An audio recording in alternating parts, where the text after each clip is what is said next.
Mas esse vídeo não é à toa, a gente quer falar um pouquinho sobre evangelismo. Evangelho, né, a gente sabe que vem da raiz do grego, que fala que é a boa nova. Evangelismo seria a proclamação, o anúncio dessa boa nova, né? Então a gente, como evangelista, né, a gente tem aí, a gente é um comunicador nato, né? E a gente tem um conteúdo muito rico para passar. Então, às vezes, o que, né? A gente está falando do que passar, mas hoje a gente quer ouvir algumas experiências vividas com relação ao evangelismo, né, pessoal, e ouvir um pouco do como é que eles vivenciaram isso. Então, eu vou pedir, por favor, para o Márcio subir aqui, para o Lucas e para o Rodrigo. E eles vão compartilhar com a gente experiências positivas e negativas também que eles tiveram nesse universo, do evangelismo. Eu vou começar falando pela boa, porque se eu começar pela ruim, vocês não vão acreditar depois, né? Eu lembro que quando teve algumas experiências assim que marcaram minha vida, né? Pelo fato de estar no campo missionário, a gente acaba tendo experiências todos os dias com o evangelismo, né? A gente está falando de Jesus para as pessoas. Mas teve um caso que me veio quando eu conversei com o Tércio. A gente estava numa viagem missionária em Pelotas. Tinha um casal do Rio de Janeiro que estava chegando lá, queria começar uma igreja em um bairro diferente, queria um apoio dos seminaristas. E aí nós fomos em torno de 40 seminaristas para começar a ajudar esse trabalho lá em Pelotas. E lembro que era a última tarde, assim, eram as últimas horas que a gente tinha, né, para anunciar ali um pouco de Jesus e depois a gente ia embora já. E eu lembro que a minha oração, eu falava assim: Deus, né, eu gostaria que tu me levasse de encontro às almas, né, que tu já tem trabalhado, eu quero almas. E aí eu lembro que eu estou numa rua, assim, e aí quando veio, meus amigos que estavam comigo sumiram, ficou só eu. Aí eu olhei assim, tinha um homem lavando uma moto. Aí eu pensei, não deve ser esse cara, o cara tá lavando uma moto, né? E outra que motoqueira, tudo maluco, né? Eu pensei, vou lá falar com o cara, sei lá. E aí eu vou, Jesus, vou, não vou. Aí entendi que era para ir falar com esse cara de Jesus, né? Aí o cara lavando a moto, assim, eu falei, cara, olha só, eu tenho um recado aí para te dar. Tá, só um pouquinho. Aí ele foi ali, desligou a mangueira, tá, pode falar. Aí, cara, na verdade, assim, eu queria te falar sobre Jesus Cristo. E ele, cara, essa semana, toda vez que eu liguei a TV, tinha alguém falando sobre Jesus. Toda vez que eu liguei o rádio, tinha alguém falando sobre Jesus. Eu gostaria muito que alguém me falasse sobre Jesus. Eu gostaria muito que viesse alguém aqui na minha casa. Eu quero que tu me fale sobre Jesus. E foi tão legal ali que a gente pude estar falando para ele que Jesus era Deus. Falei todo o plano para ele, foi uma conversa muito legal. E no final, assim, ele pôde estar entregando a vida dele para Cristo. A gente orou ali e foi muito especial, né? Então, essa aí foi uma experiência boa. E tem muito a ver com o que o Shane fala, né? Que o evangelismo é um processo, né? E a experiência ruim foi meio parecida com um cara ali violento. Eu lembro que eu tinha uns 19 anos, não estava tava mais para lá do que para cá, né? Não estava muito bem com Deus. Eu tinha saído a noite anterior, cheguei em casa de madrugada bêbado, estava de ressaca. E aí o meu pai, né? Meu pai achando assim que estava tendo uma atividade na igreja dele, ele queria me colocar num grupo de evangelismo de adolescentes. Eu tinha uns 19, os adolescentes tinham 15, 16, para estar indo com esses adolescentes fazer um evangelismo nas ruas próximas à igreja. Aí tá, né? Era mais velho, mais malandro, e fui na frente, né?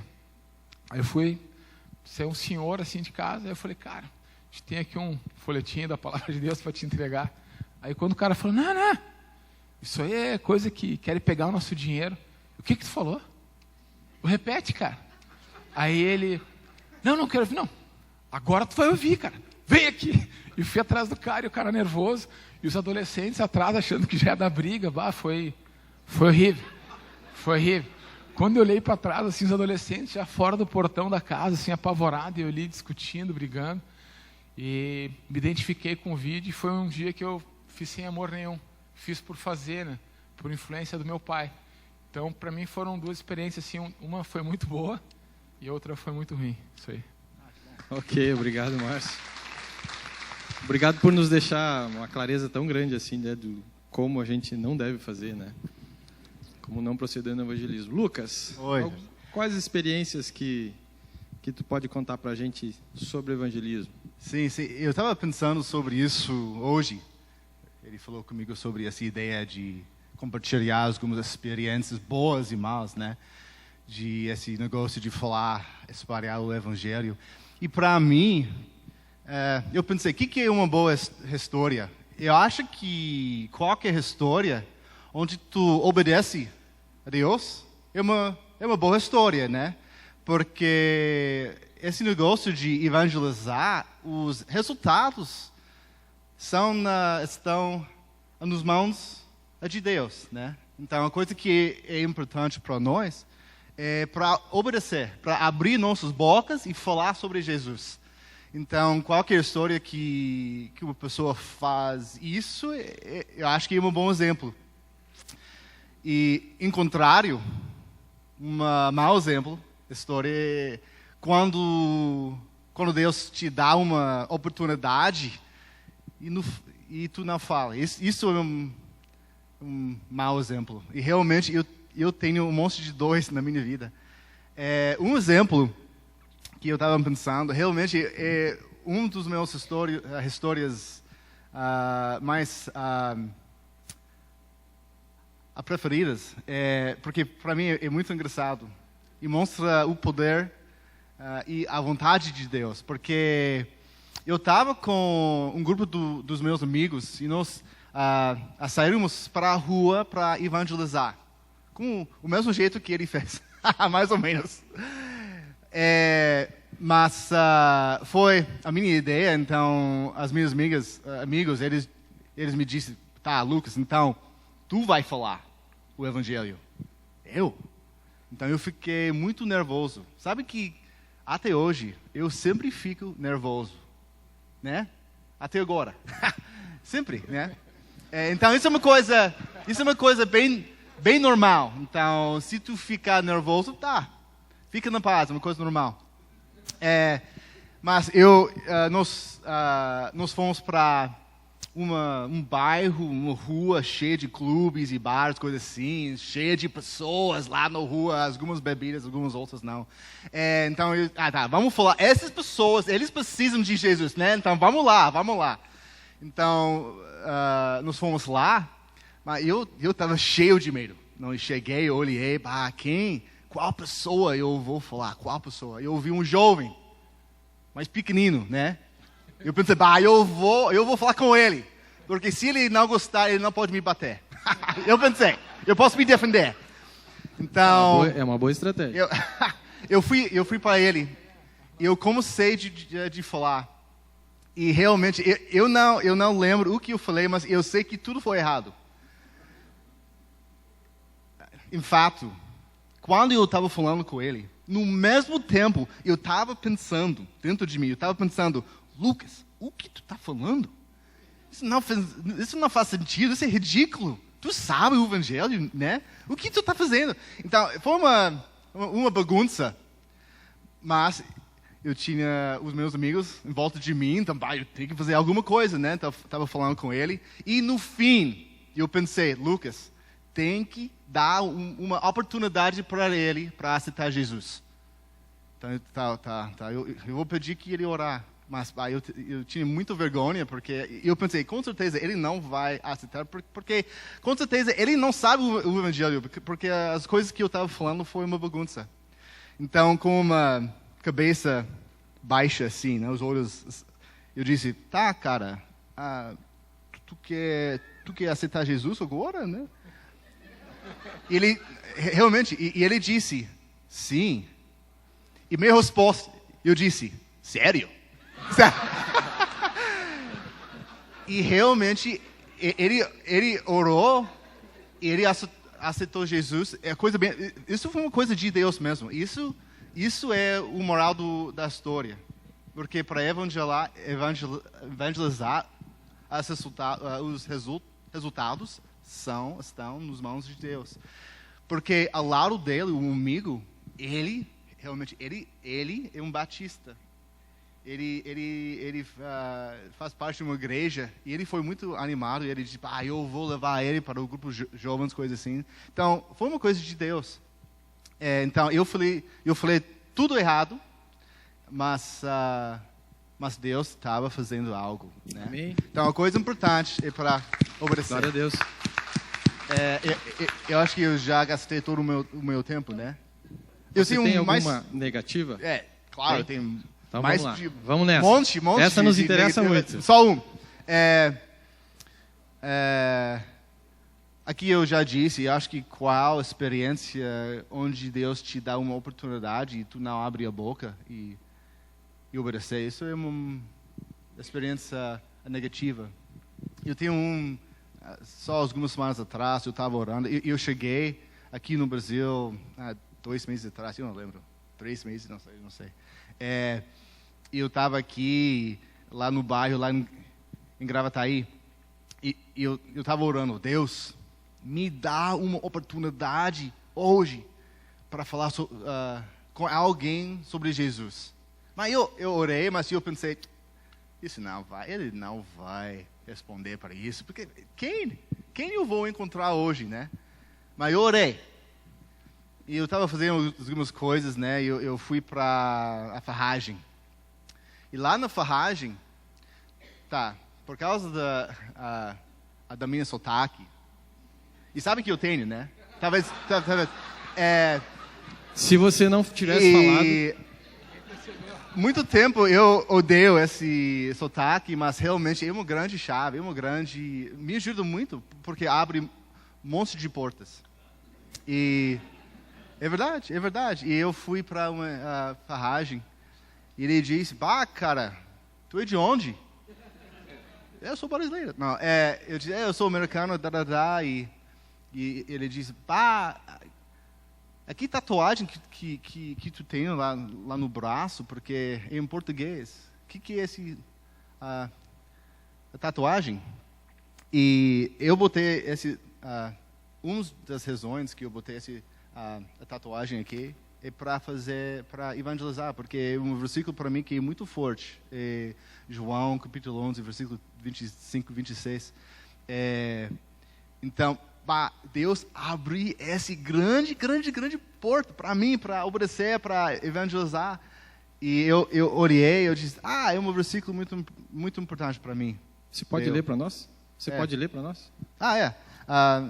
O Jesus, ele tá falando, ele disse, eu sou a ressurreição e a vida.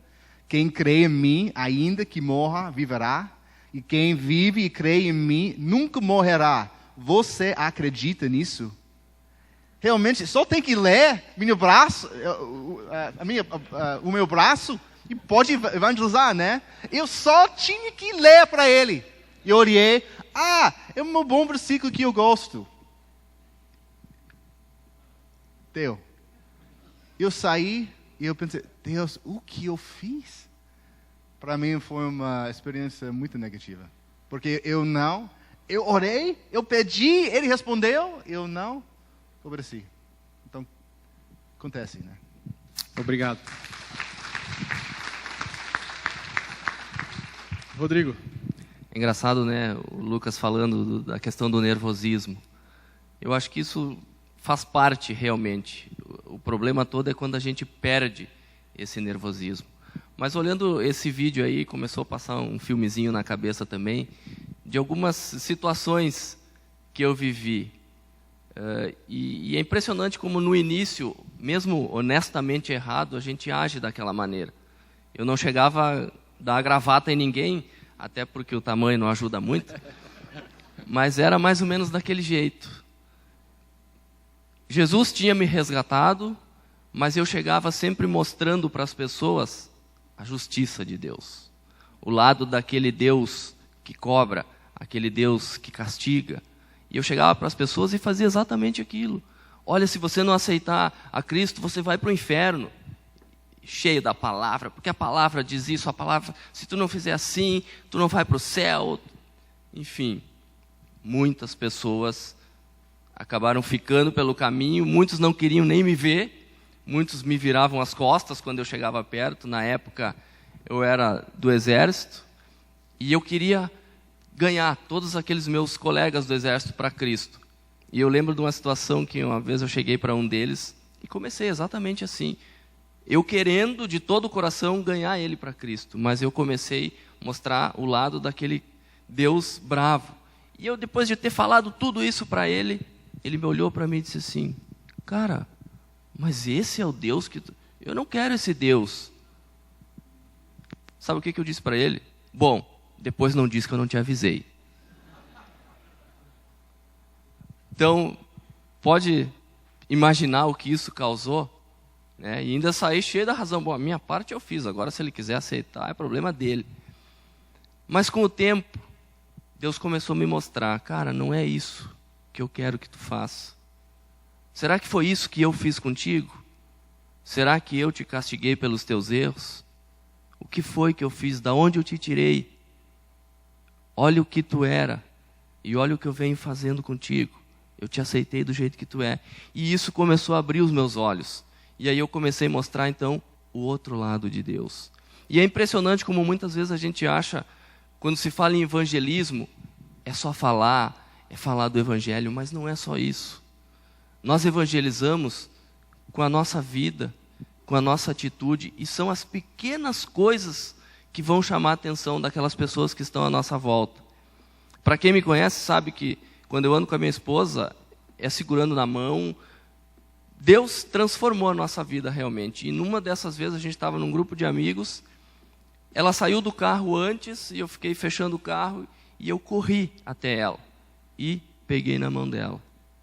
Algum tempo depois, um deles veio e disse: cara, tu fez uma coisa que me chamou a atenção. Por que tu correu atrás da tua esposa e pegou na mão dela?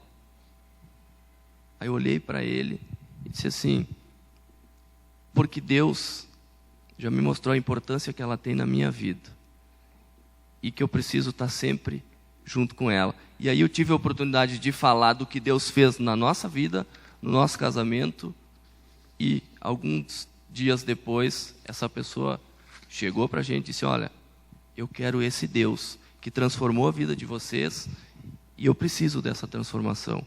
Então eu creio que isso foi algo assim que foi espontâneo, mas que chamou a atenção. Então, como o Lucas disse, é a questão da gente não perder a oportunidade realmente e mostrar o Deus maravilhoso que transforma a nossa vida, que nos aceitou do jeito que nós somos.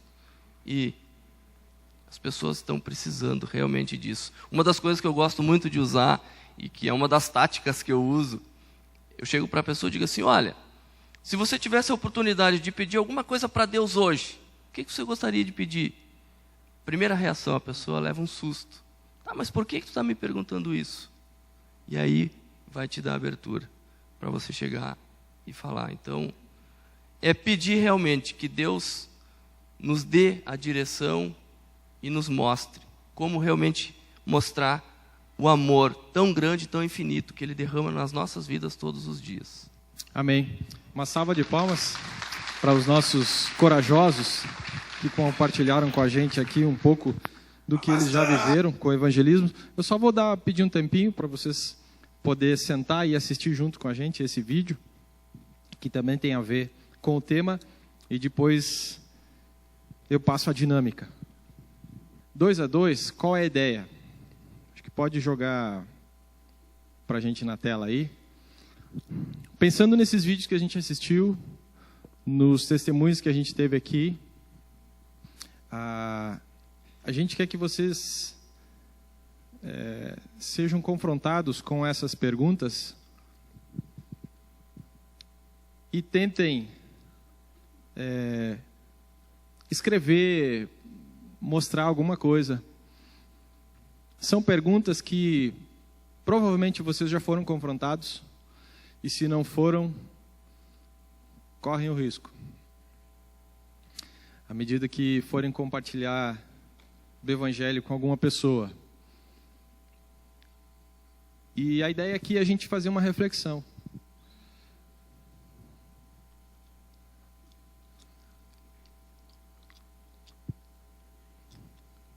Exatamente, eu esqueci disso. Usem a Bíblia para buscar essas respostas. Detalhe, né, Robson? usem a palavra para buscar essas respostas aqui. Pessoal, vou fazer a leitura da primeira pergunta de novo. Me sinalize quem pode já dar uma palhinha para a gente dessa primeira. Como eu posso provar que Deus existe? Aonde eu posso chegar? Alguém? Pode ser a Gema aqui?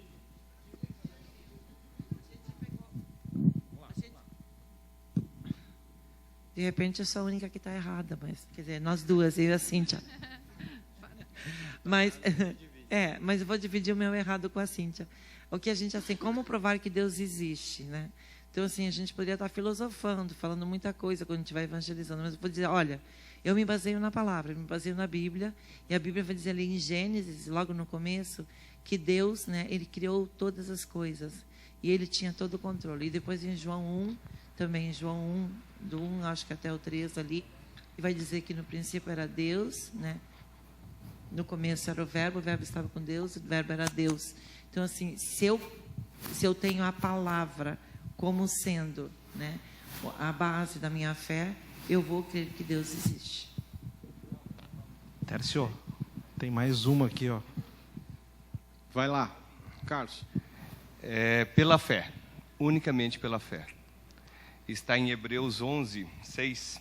Como diria meu filho, ponto para os meninos.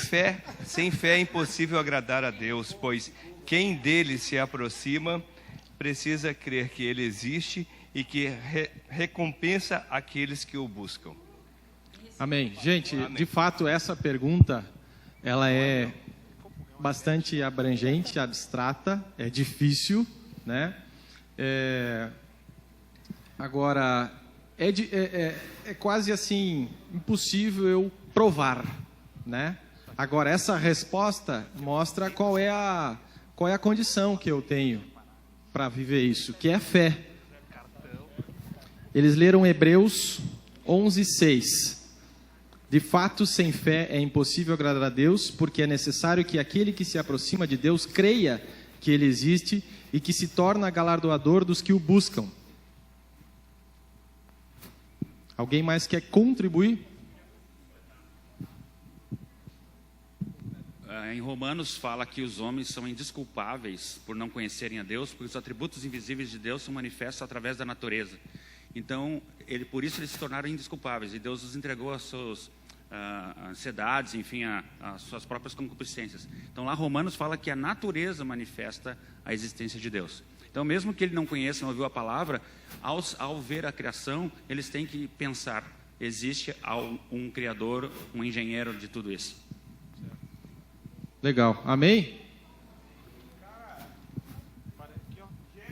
Romanos... Paulo, qual foi o texto que tu leu? Romanos... Quem falou? 1, 19, 20. Ela falou já? Mais algum sobre essa pergunta? A Gema falou Gênesis 1, Gema? Sim, no princípio, e depois João também. Tá. No princípio era o verbo. Ok? Acho que ficamos bem com essa pergunta, certo? Nos saímos bem, não é? Nosso amigo a ser evangelizado fez uma pergunta difícil, né?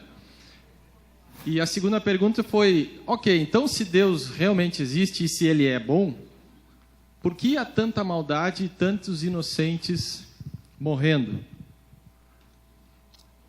Quem vai?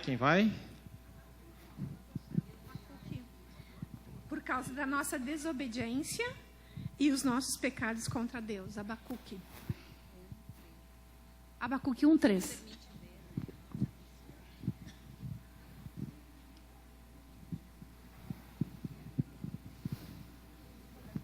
Não vou saber citar o versículo, mas ali onde Jesus diz que todos os mandamentos se resumem a amar a Deus sobre todas as coisas e ao próximo como si mesmo. Assim mesmo, se nós amássemos ao próximo como a nós mesmos, não haveria a maldade, né? Nós estaríamos sempre preocupados com o próximo. Deixa eu dar uma dificultada aqui. São caminhos possíveis. Filósofo grego Epicuro, 3 séculos antes do nascimento de Cristo, disse o seguinte: caso Deus seja onipotente, então Ele pode evitar o sofrimento. E se Ele não o faz, é porque não é bom. e nesse caso não é digno de ser Deus. Mas caso seja bom e queira evitar o sofrimento e não o faz, porque não consegue, então ele não é onipotente. Nesse caso também não é Deus.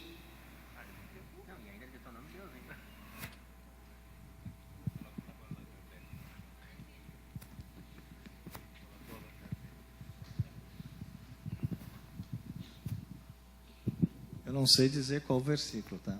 Mas eu quando me faz essa pergunta, eu respondo da seguinte forma. Quando Deus criou o Éden, Ele criou o homem para viver ali de uma forma eterna, plena, constante com Deus. Quando entrou o pecado no mundo, no Éden, e o homem desobedeceu a Deus, o homem não teve mais a vida eterna. E ele não poderia mais viver diretamente com Deus, e a consequência de o homem querer conhecer o bem e o mal, ele teve consequências também de ele ter o livre-arbítrio. E nesse livre-arbítrio dele ali, ele começou o pecado estar no mundo, e daí sim começou a maldade e inocência, mas pelos atos do homem, e não por Deus, atos de Deus. Então, como o homem tem o livre-arbítrio de fazer coisas no mundo, ok? Ele faz coisas erradas porque ele está com o pecado nele, e Deus não interfere nessa ação do homem. Boa resposta. Lincoln, acrescentar? Funcionando? Tá. Tiago 1:2. O que está causando as discussões e as lutas entre vocês? Não é porque existe um exército inteiro de maus desejos dentro de vocês? Vocês querem o que não possuem, e tal ponto que matam para consegui-lo. Desejam o que os outros têm e não podem adquirir. Portanto, começam a lutar para tomar deles. E, contudo, a razão pela qual vocês não têm o que desejam é que não pedem a Deus. Tiago 4, 1 e 2.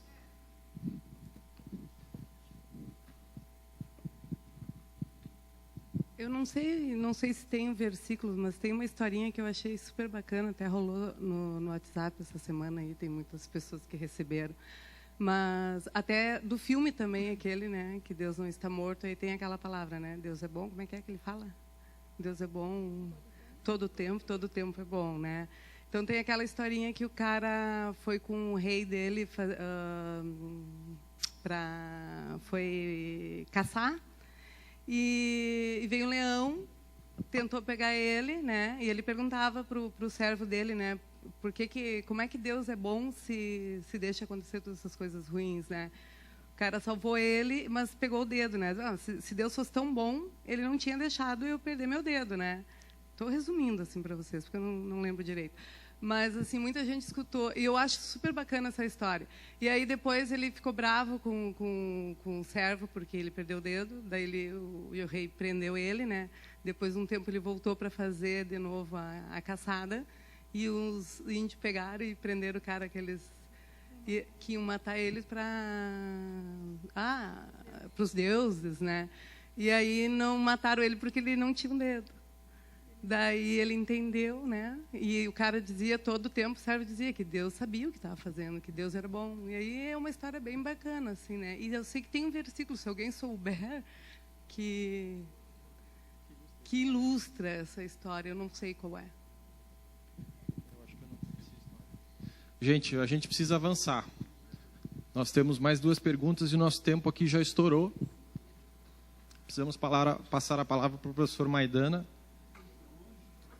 O tempo ruge. Nós colocamos João 10:10, que é o diabo veio para matar, roubar e destruir, e Jesus veio para dar vida. E as pessoas culpam a Deus. Erroneamente, deveriam culpar ao Satanás. Então, eu acho que são essas perguntas, as nossas respostas, elas se complementam, né? No momento em que eu entendo que existiu e existe o livre-arbítrio, então essa palavra se complementa, certo? Vamos para outra pergunta. Eu sei que tem mais gente que gostaria de falar. Só tem uma religião certa e o resto está todo errado? Alguém com um versículo aí?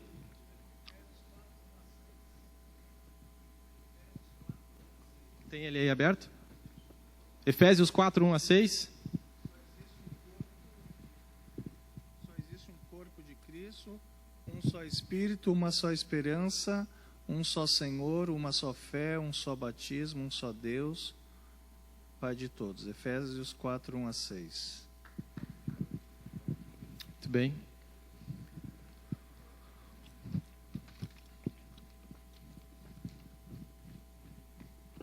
Vamos contemplar todas as partes do auditório. Eu sou o caminho, a verdade e a vida. Ninguém vem ao Pai a não ser por mim. João 14, 6. Muito bem.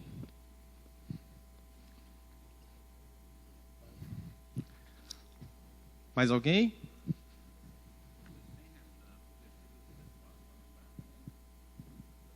Anotamos algumas coisas, mas como está dentro do contexto que a gente tem aqui, está valendo, né? Na verdade, nós fôssemos ter uma resposta, nós teríamos que debater, né? Teríamos que trazer todo o contexto.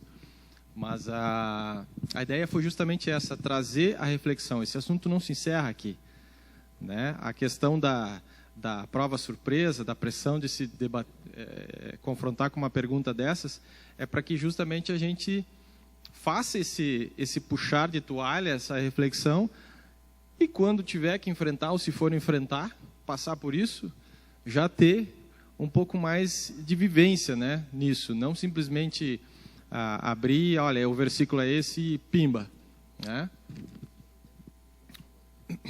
Enfim, vamos para a última então. Eu não preciso disso. Essa eu acho que é a mais comum, certo? Eu não bebo, eu não fumo, eu amo, né, minha família, não traio a minha esposa, me dou bem com os meus amigos, não matei, não roubei, sou uma boa pessoa. E aí vocês diriam que... Tem um texto aí? Qual é o texto que tu está lendo ali? Romanos 3.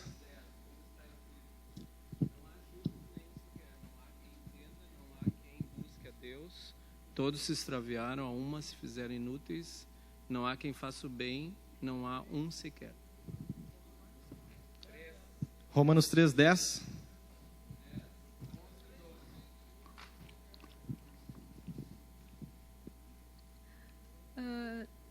Peraí, só um pouquinho. Achei.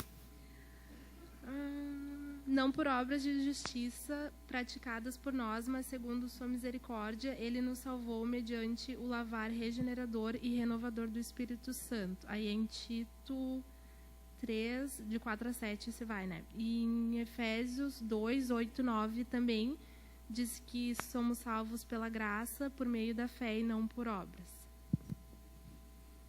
Certo. Acho que aqui é uma certa leitura de quem responde dessa maneira, aquela inversão do cara que é convertido e do cara que é convencido, né? E entendendo que a conversão, ela realmente não tem nada a ver com boas obras, né? Com ser uma pessoa boa, e até que ponto se entende esse boa, né? Mas a conversão, ela trata de uma transformação, né? E quem foi quem já participou do retiro Minha Vida Tem Jeito, sabe que você pode até de repente ter visto pessoas, ou a tua própria experiência de chegar lá e achar que eu vou sair do mesmo jeito, eu não tenho nada para fazer aqui, né? Eu já tô limpinho, né? E, no entanto, toda vez que a gente se coloca aos pés da cruz e deixa a cruz nos ler e nos falar, nós vamos ser levados à luz, e essa luz revela, então, né, quem nós somos, né, como nós precisamos da graça de Deus. E é isso, né, que quem não vive, quem não teve essa experiência com Deus não enxerga, né? Fica naquela superfície, o iceberg é a ponta que aparece. Não é mesmo? Ok, estourou meu tempo aqui.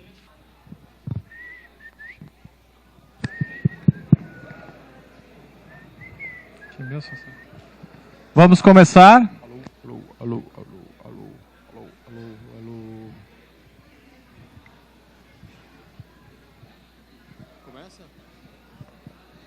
Olha o folheto. Quem quer folheto aí, por favor? Pessoal, quem quer folheto? Ah, ali tem um. Bom dia, mano. Tudo bom? Como é que tu tá? Tudo bem? Tudo certo? Que bom, cara, que bom. Cara, aceita aí um agrado, uma pequena história aí que mudou as nossas vidas. De graça? De graça é teu, meu. Pode pegar. É um filme? Alguma coisa assim? Não, cara, não é um filme. Aí tá uma história bem resumida aí daquilo que a gente acredita lá na nossa igreja, né? E daquilo que a gente crê, né, cara? Da obra de Deus, assim, qual é o propósito de Deus aqui na Terra, né? Qual é o nosso propósito aqui na Terra, o que existe de ruim aqui na Terra, o que existe de bom. E, né, cara, por acaso, qual é teu nome? Meu nome é Lincoln. Lincoln? Isso. Prazer, Lincoln. Você também chama Lincoln? Não. Desculpa, prazer, Lincoln. Eu me chamo Kevin. Prazer, Kevin. Tudo bom? Tudo bom. Cara, deixa eu te perguntar uma coisa. Tu já foi em alguma igreja? Tu conhece alguma igreja? Já. Já? Tá. Vai em alguma igreja? Não vou, mas já fui. Não vai, mas já foi, é isso? Foi. Casamento, batismo, esse tipo de coisa, a gente costuma ir, né? Tá, tô te entendendo, cara. Então agora tá meio desviado, é isso? Desviado de quê? Desviado da igreja, né, Lincoln? Não tô te compreendendo, cara. Alguma piada, tem câmera, alguma coisa assim? Cara, deixa eu te perguntar uma coisa. Tu já aceitou Jesus como teu único Senhor e Salvador? Não, nunca aceitei. Nunca aceitou, cara? Ai, cara, que tenso isso, cara, mano. Eu tenho uma pergunta, na verdade, cara. Até duas, manda. Como vocês provam, assim, que Deus existe? Como a gente prova que Deus existe, cara? Como tu tem tanta certeza que Deus existe? Cara, porque tá escrito lá na palavra de Deus, né, cara? Pergunta que se faça. Meu, isso é um absurdo, cara. Como é que tu não vai crer em Deus? Não. Cara, não. Só um pouquinho. Esse negócio de não crer em Deus é coisa pra ateu, cara. Tu não tem cara de ateu. Então, cara, fica tranquilo aí, porque eu sei que tu acredita na coisa. Tá certo, cara. Tá. Enfim. Como tu me explica, então, essa questão de ter tanta maldade no mundo, se Deus é tão bom, né? Cara, isso pra mim é óbvio, né? Cara, pra mim, não. Então deixa eu te explicar, Lincoln. Tá difícil, né? Acho que é por isso que tu desviou. Cara, a situação é a seguinte. Tem o bem e tem o mal, né? O mal é aquilo que a gente chama de pecado, né? Então, cara, se tem guerra no mundo é porque esse pessoal pecou. Com certeza. O país onde tem guerra é porque tem pecado ali, pode ter certeza. Tá. Ele é pecador? Não sei. Ele é pecador? Acho que não. Tu é pecador? Eu era, cara. Agora não sou mais. Cara, você tá querendo me dizer que tu crê em um Deus e para eu acreditar nesse Deus, eu tenho que acreditar em Jesus Cristo e tu quer me dizer que ele também é Deus, mas ao mesmo tempo é filho? Quem é Jesus, cara? Cara, como assim pergunta é essa? A Bíblia fala que Jesus é o Filho de Deus. Tá, eu sou filho do meu pai e eu não sou o meu pai. Ah, essas perguntas difíceis, vocês querem colocar minhoca na cabeça das pessoas, né, cara? Cara, é muito simples, cara. Assim, ó, deixa eu tentar te explicar. Por favor. Cara, eu não sei, mas olha só, tu pode ir lá na minha igreja e daí eu até te passo o nome aqui de alguns pastores, tu pode conversar lá e vão te explicar isso tudinho. Você não sabe. Cara, eu sei que Jesus é o Filho de Deus, cara. O que mais eu preciso saber? Tá. É de que religião você é mesmo? Religião Batista Monte Serra. Ah, ótimo, beleza. Cara, então cara, vai lá na minha igreja, tem um monte de coisa legal lá. Só mais uma pergunta, porque eu devo estar tomando seu tempo. Só a sua religião é a certa. E as outras? Estão todas erradas. Cara, tu tá vendo um negócio assim de um ângulo errado, cara. Tá vendo um negócio de um ângulo errado. Não é bem assim. Se eu for te falar, é assim, a minha, né, a minha religião, né? Mas enfim, é lá a nossa igreja que tá certo. Cara, se tu ouvisse, cara, se tu fosse lá e ouvisse todo domingo, cara, as coisas que eu ouço, cara, os pastores lá pregando, tu ia ver que aquilo que eles estão falando é que é a verdade. Você sabe que não tem sentido isso, né? Cara, não tem sentido pra ti, porque tu tá desviado, né, Lincoln? Ai, Lincoln. Desviado de Não, mas tudo bem. Cara, assim, ó, a gente tá com a programação até as 11 aqui, eu já tenho que ir embora. Mas, cara, parece lá, cara. Vamos fazer o seguinte, cara. por que você não senta aqui comigo? A gente vê os pombos comendo, conversa um pouquinho. Cara, como eu te disse, a programação já está acabando aqui, senão eu até sentava contigo, cara, seria o maior prazer. Mas, cara, como eu já tenho que ir, meu pessoal que está ali, ó, em volta, está indo embora daqui a pouco. Tá, cara. Mas, cara, vai lá na minha igreja, cara, vai lá que tu vai gostar. Tô te falando, tem cara de quem vai gostar. É. Tá, isso. Tá, te vejo lá quando? Domingo? Cara, pode ser. Fechou, então, domingo às 10. Tá? Só chegar lá. Pode procurar o Kevin, pode procurar o Maidana, pode só Cara, mas talvez eu não pessoal. apareça, tá? Eu não vou prometer nada, sinceramente. Entendi. Tá, não, cara, tranquilo. Tá? Deus te abençoe. Bom dia pra ti. Pra ti esse também, aí cara. não foi escolhido. Não dá certo.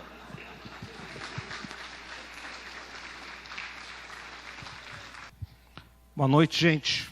Eu me chamo Marcelo.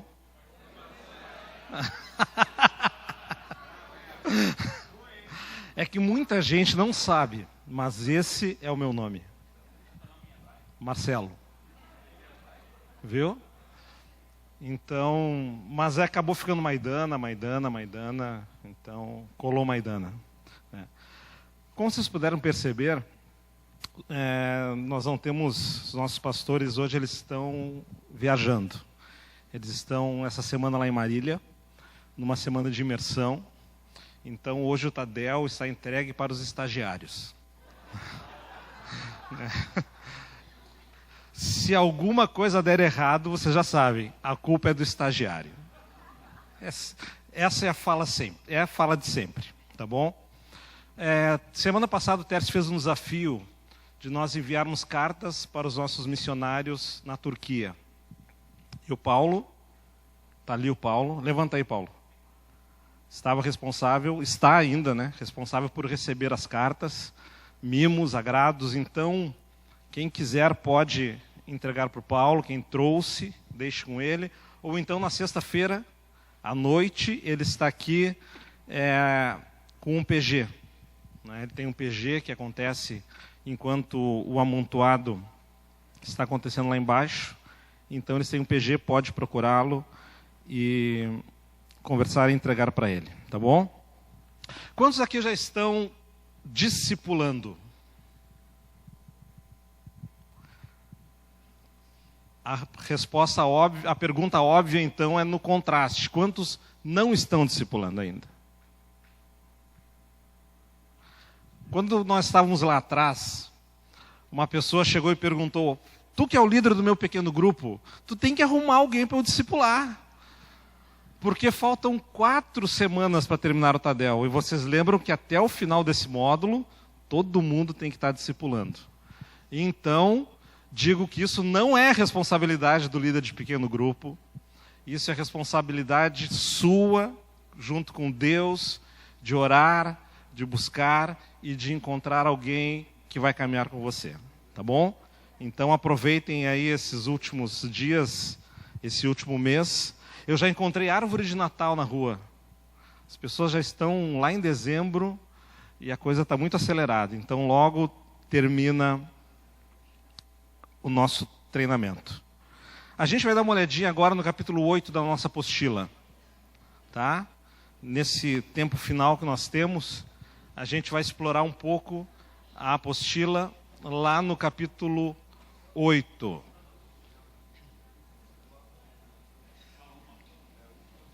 É na apostila Discipulado 1 a 1, capítulo 8, página 42. Tá? Vocês lembram quem são os 3 agentes envolvidos no discipulado? Tá, todo mundo lembra? Vamos lá, a uma só voz então. Quem é o primeiro? Depois?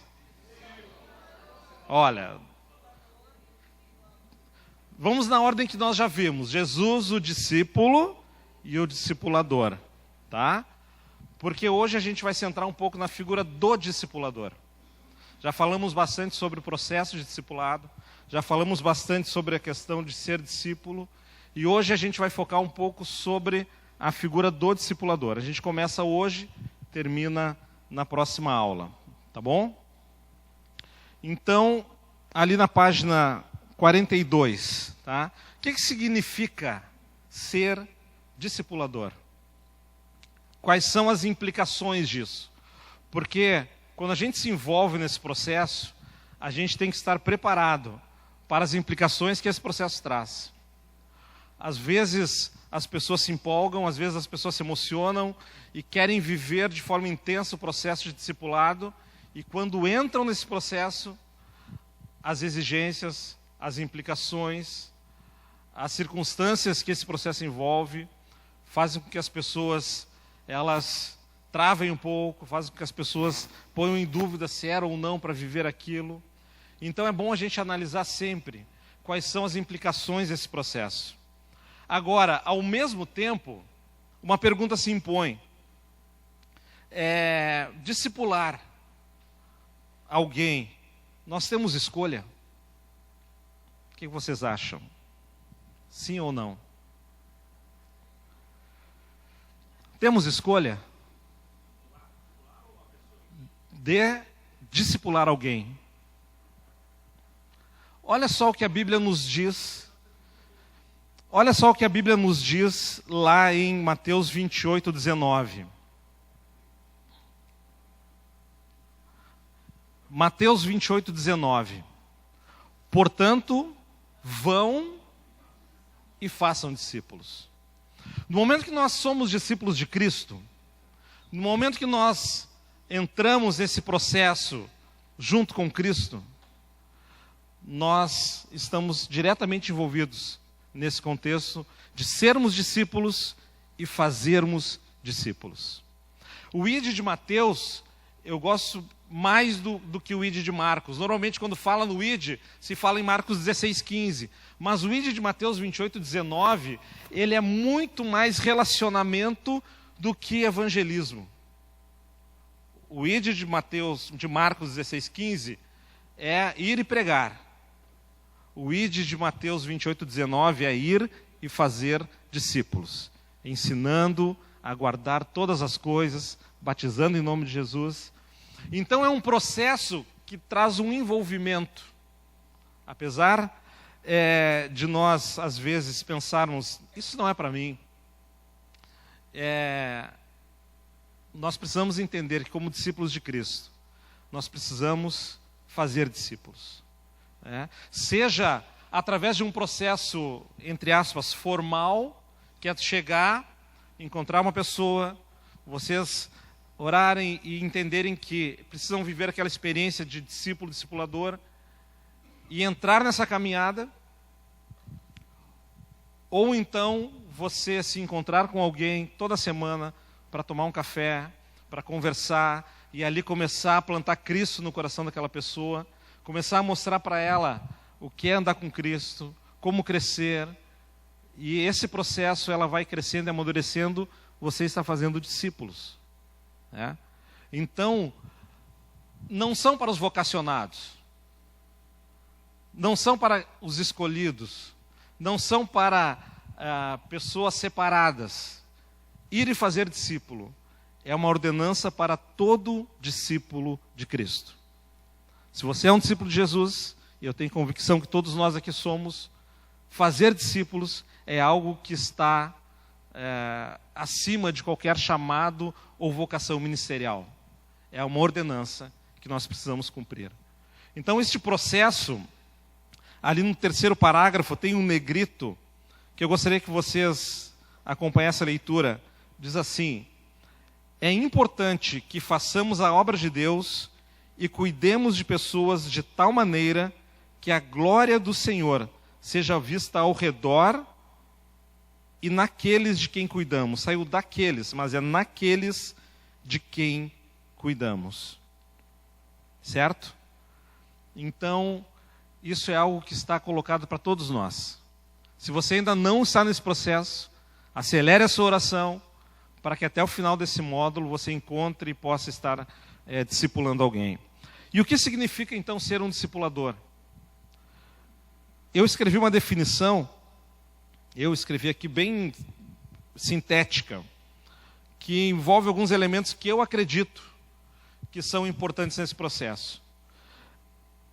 Alguém que contribui para o crescimento de outra pessoa de um discípulo, transmitindo vida, instrução, orientação e encorajamento.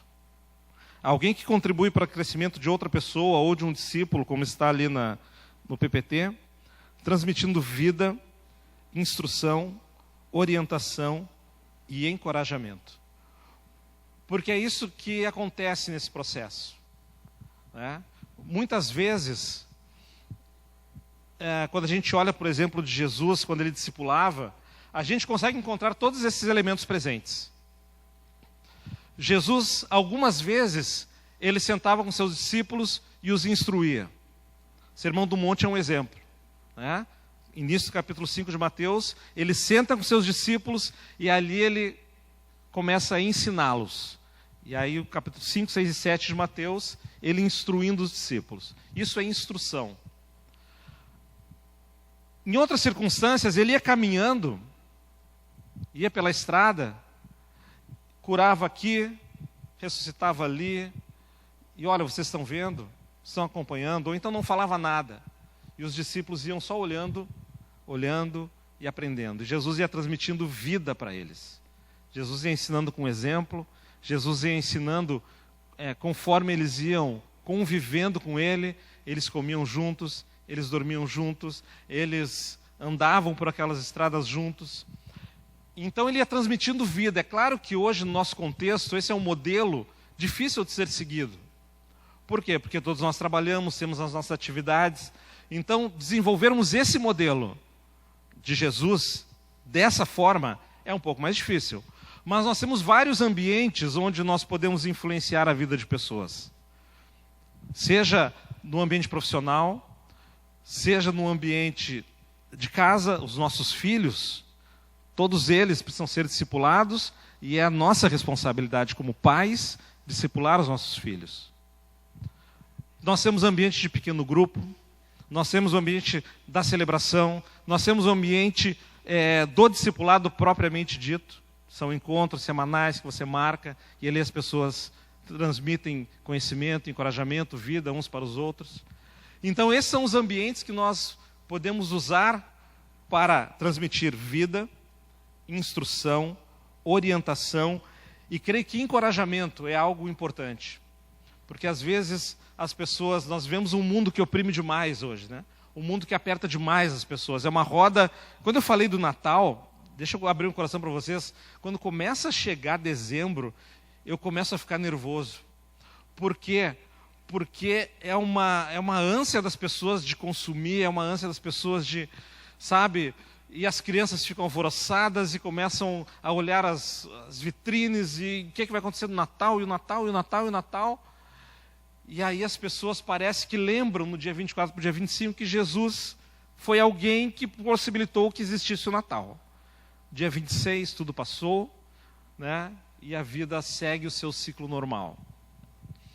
Então, eu confesso que dezembro, quando começa a se aproximar assim, se não fosse pelo motivo, nascimento de Cristo, olha, Natal é algo que a gente precisava pensar melhor a respeito.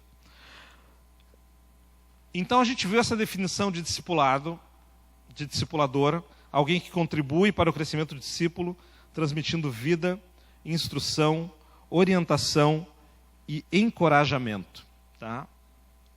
Agora a gente vai ver um pouquinho de como esse processo acontece. Para aqueles que ainda não estão discipulando, estão sendo discipulados, imagino. Então já vivem essa experiência de alguma forma. Né? Mas existem algumas coisas que a gente precisa observar quando nós iniciamos essa caminhada, quando nós iniciamos esse percurso junto com outra pessoa.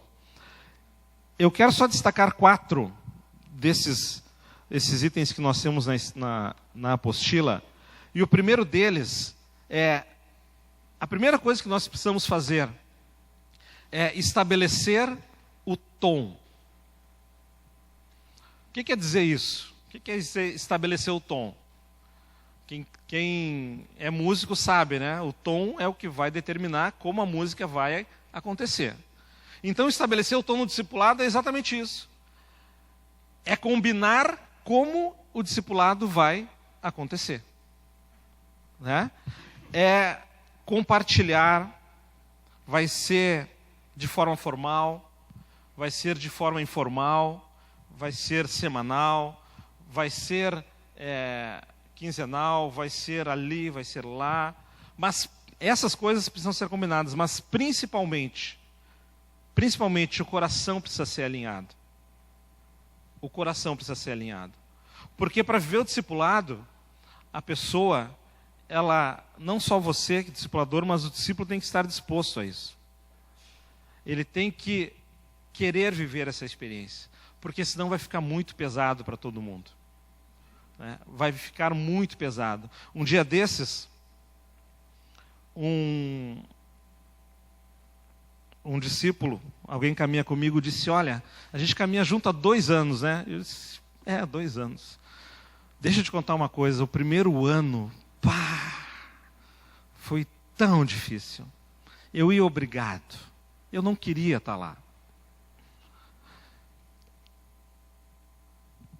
Quando o propósito não alinha, para um dos lados fica pesado. Então é importante que desde o início a gente possa esclarecer essas questões de como vai acontecer. Né?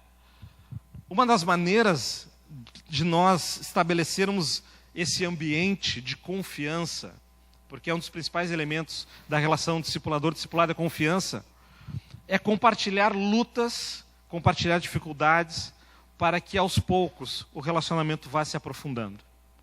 Que aos poucos o relacionamento vá se ampliando. Né? Porque é bom quando a gente compartilha a vitória, quando a gente compartilha a bênção, mas como discipulador, a gente tem que estar a fim de viver o processo de forma completa. E uma das formas de nós transmitirmos vida é a gente realmente abrindo a nossa vida. É dizendo, olha, a minha fragilidade é essa, a minha dificuldade é essa, eu luto contra isso, eu luto contra aquilo, e a gente pode aqui juntos estabelecer um relacionamento onde a gente pode crescer. Porque um dos maiores benefícios que nós temos como discipulador é o nosso crescimento. Por mais que nós pensemos que de alguma forma a gente está contribuindo, aqueles que vivem essa experiência sabem o quanto nós somos acrescentados na nossa fé, na nossa experiência cristã, o quanto nós somos acrescentados na nossa vivência, quando nós experimentamos e possibilitamos que as pessoas nos conheçam de forma transparente, de forma honesta, de forma clara. Então, este processo de estabelecer esse como posso dizer, esse vínculo, né, é importante que seja desde o início, para que o discipulado ele possa ser algo agradável, algo que seja bom, algo que seja produtivo para todo mundo. O segundo aspecto é, deixe claro as expectativas. Esse é outro aspecto importante quando nós iniciamos uma caminhada de discipulado. Tanto a expectativa do discipulador, como a expectativa do discípulo. Né? Porque quando as coisas estão combinadas, fica mais fácil de nós realizarmos, né, aquele relacionamento, de nós andarmos essa jornada. Porque às vezes nós somos surpreendidos. Deixa eu contar outra experiência para vocês. Agora não tem nada a ver com discipulado. A minha esposa, ela não chegou ainda, né? Já está lá? Onde é que está a Cleusa Maidana? Oi, meu amor, te amo. Beijo. Tá? Então já posso falar porque ela já chegou. Quando nós casamos, antes de nós casarmos, nós pouco conversamos sobre o que aconteceria depois de nós casarmos. Né? Nós não fizemos nenhuma combinação. Eu não sei se alguém já passou por isso, mas nós não fizemos nenhuma combinação. E nós casamos. 3 anos depois, chego para ela e digo, hora de termos filhos. E ela, hã? Filho? Eu? Não quero. Como assim? Peraí, como não quer? Não, eu não me vejo nesse papel de mãe. E eu me surpreendi. Porque nós não tínhamos conversado antes. Não ajustamos as expectativas antes. E eu levei 7 anos para convencê-la a ser mãe. Né?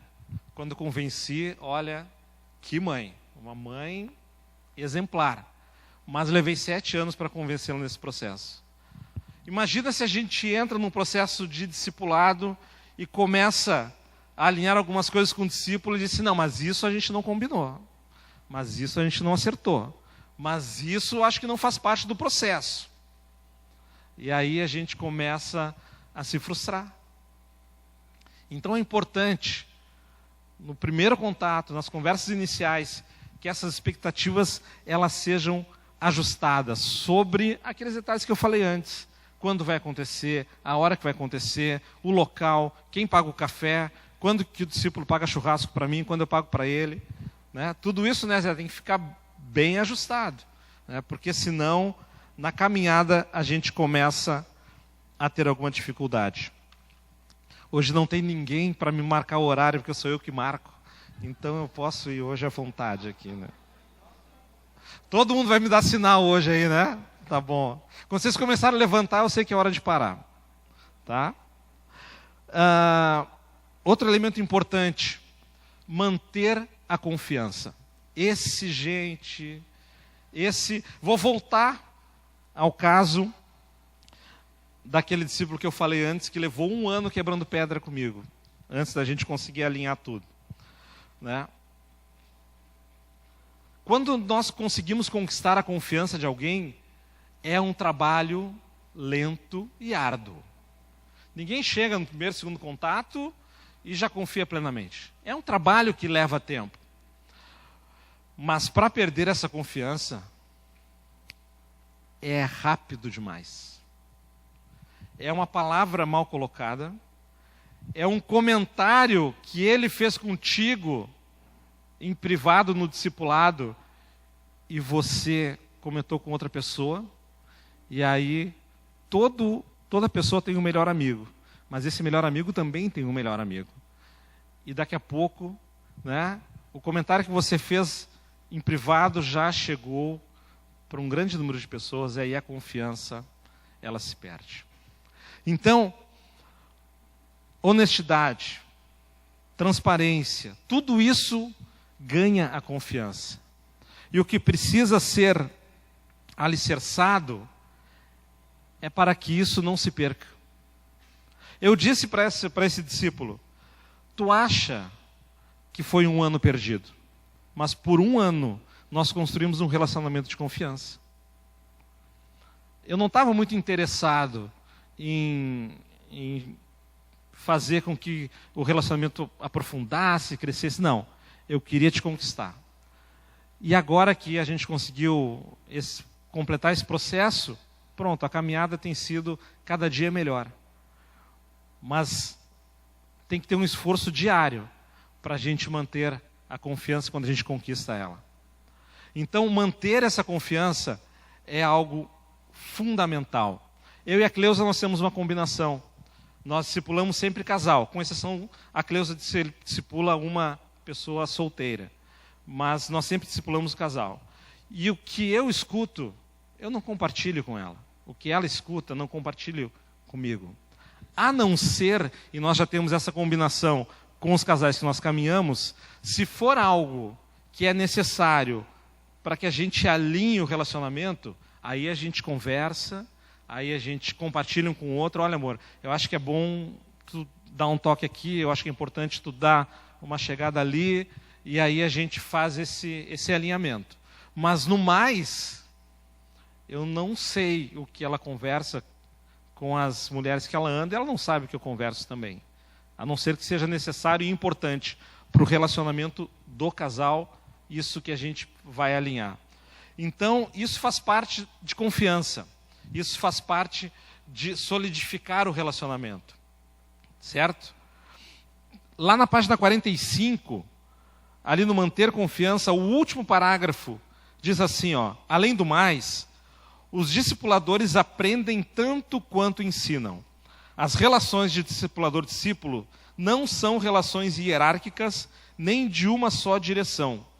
Apesar de ter mais experiência, compartilhar a vida é algo mútuo. Além do mais, uma responsabilidade adicional do discipulador é aceitar a influência do discípulo. isso também promove a confiança. Esse eu tenho outro testemunho também para dar de caminhada com um discípulo. Não sei se vocês perceberam, mas se vocês perceberam, façam menção. Eu estou 9 quilos mais magro.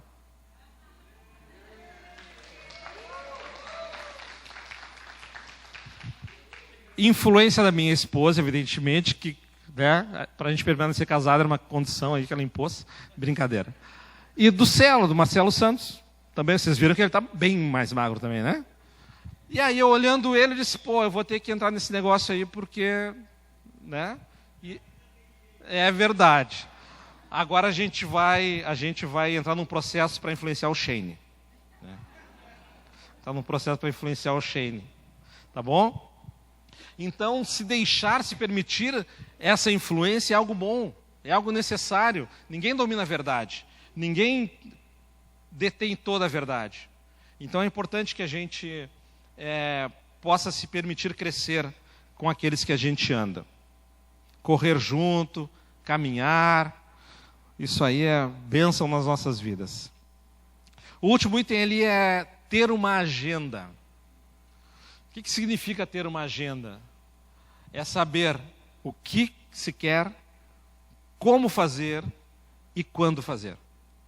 Né? Nós precisamos ter essas coisas bem alinhadas no nosso coração, no coração do discípulo, para que seja produtivo. Porque quando não se sabe onde quer chegar, qualquer caminho serve. E ele leva para lugar nenhum. Né? Então é importante a gente ter esse foco. Qual é o nosso alvo? Sermos parecidos com Cristo. Crescermos até atingirmos a estatura de Cristo. Se vocês observarem Efésios, a rota 413, vamos dar uma olhadinha no texto lá. Efésios, eu ainda tenho 4 minutos, tá? Eu estou controlando. Eu estou me controlando. Efésios 4.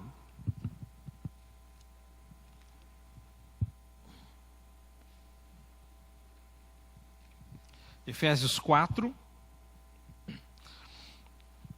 A partir ali do versículo 11.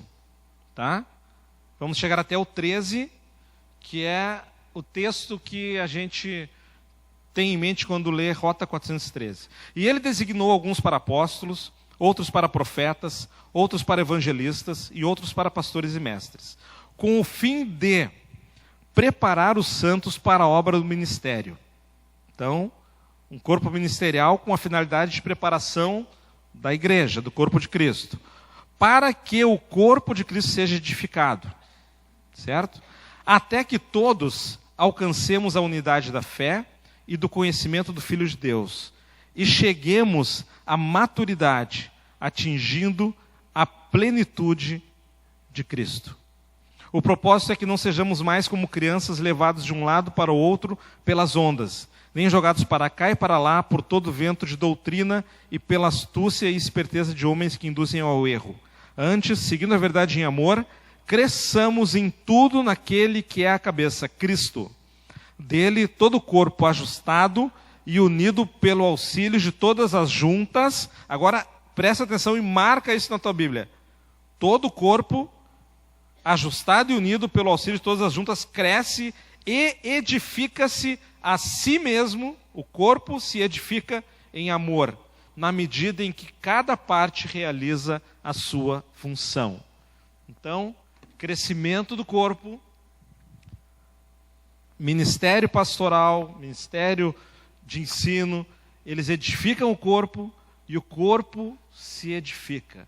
O corpo se cuida, o corpo cresce, o corpo então atinge essa estatura. Então, por isso esse processo é tão importante. Por isso essa relação entre discipulador e discipulado é algo fundamental para nós entrarmos e continuarmos crescendo naquilo que Deus tem para as nossas vidas. Amém? Pontualmente 22 horas. Viu? Ninguém precisou me sinalizar. Nós vamos orar. Semana que vem a gente continua ainda falando um pouco sobre discipulado. Continue estudando lá o Rota. Se eu não me engano, é a lição número 4. É a 4, né? Continue estudando para nós termos esse tempo aí de discipulado 1 a 1. Senhor, obrigado, Deus, por tudo que nós ouvimos e aprendemos aqui essa noite. Eu quero te agradecer por cada um dos irmãos que tem se disposto a estar aqui, tem colocado o seu tempo à disposição do teu reino, Pai. Abençoa suas vidas, Senhor, que eles possam experimentar este relacionamento de discipulado, de discípulo-discipulador, para que eles possam crescer e o corpo possa se edificar, Pai. Obrigado, Deus, pela tua misericórdia e pela tua graça sobre cada um de nós. Nos acompanha ao longo dessa semana, nos dá, Senhor, oportunidade de nós falarmos e mostrarmos o teu amor às pessoas que nos cercam, Pai. É o que nós oramos e agradecemos. Amém. Que Deus abençoe a todos.